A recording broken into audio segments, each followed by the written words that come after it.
we actually obsessed with oversharing everything on the internet? Everywhere I look, someone is sharing their plans, their goals, their 5-year plan, their vision boards. Oversharing is the new currency online, but at what cost? Have you ever shared your dreams, your plans, your goals, only to find that things are starting to fall apart? Too quick to speak, too eager to share, and now you're finding that your progress is stalling.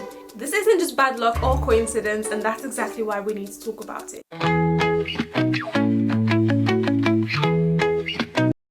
Studies show that actually sharing your goals gives us a full sense of accomplishment from the validation of others compared to the discipline of private progress.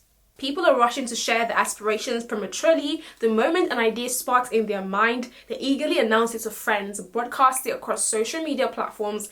If you're sharing detailed plans or sensitive information before you've actually even taken any action, that needs to change. Because silence is a strength and not a weakness. And one hard truth that we have to actually come to terms with is that not everyone actually has your best interest at heart. Some people may seem supportive on the surface, but deep down, they envy you or they may unintentionally discourage you, while others may actively work against you. And there's also something else called monitoring spirits. They are real, guys. These are demonic forces assigned to specifically track and report on the things that's going on in your life with the purpose of sabotaging those plans.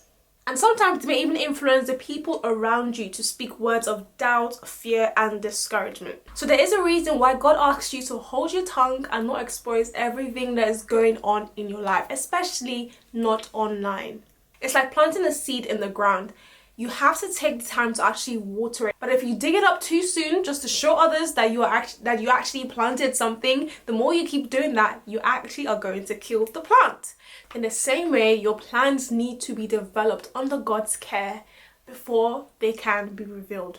Even in the Bible, Jesus commanded certain people not to share their miracles so quickly. Mary, when the angels appeared to her, the Bible says she pondered on these things in her heart. She didn't just run around going to share everybody her encounter with God and everything that God said he was going to do in her life.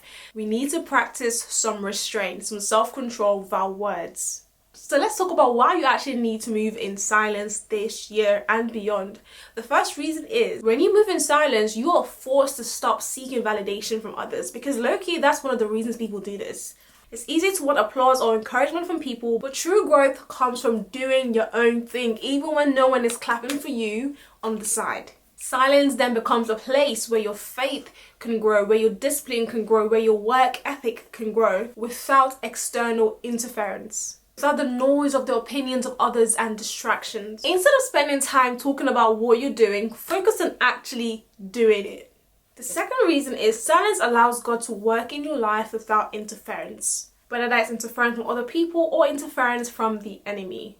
The book of Ecclesiastes chapter 3 verse 7 reminds us that there's a time to sow and a time to reap, a time to keep silent and a time to speak. When God is working behind the scenes, you need to keep quiet. Not everyone is even going to understand the vision that God has given you. Not everyone is going to understand the path that you are on, and that is okay. You have to learn to be okay with that. The enemy is always looking for ways to derail what God is doing in your life, and when you are speaking too much, you are giving him ammunition. Think about Samson, think about Joseph in the Bible. Joseph had a dream and he ran to tell his brothers, and look at what happened in his life. And Samson, he resisted at first, but he gave in and he opened his mouth and revealed to Delilah the source of his strength. Samson spoke too much. That is when they were able to sabotage him and weaken him. What you do in private, your prayers, your obedience, everything will be rewarded publicly in God's time. When Joseph shared his dream, it literally stirred up jealousy and hatred in the heart of his brothers. Now, he would have thought that they would have been happy for him. So many times when you think that people are happy for you, they are actually not happy for you. Stop talking too much. Stop exposing your plans to everyone. Move in silence this year. Learn to be discreet. Learn to stay mysterious. Privacy is powerful. Move in private. We don't have to know what your 5-year plan is. Focus on actually working on those goals and let the result actually speak for themselves. You have nothing to prove to anyone. You have nothing to prove. Just do the quiet work.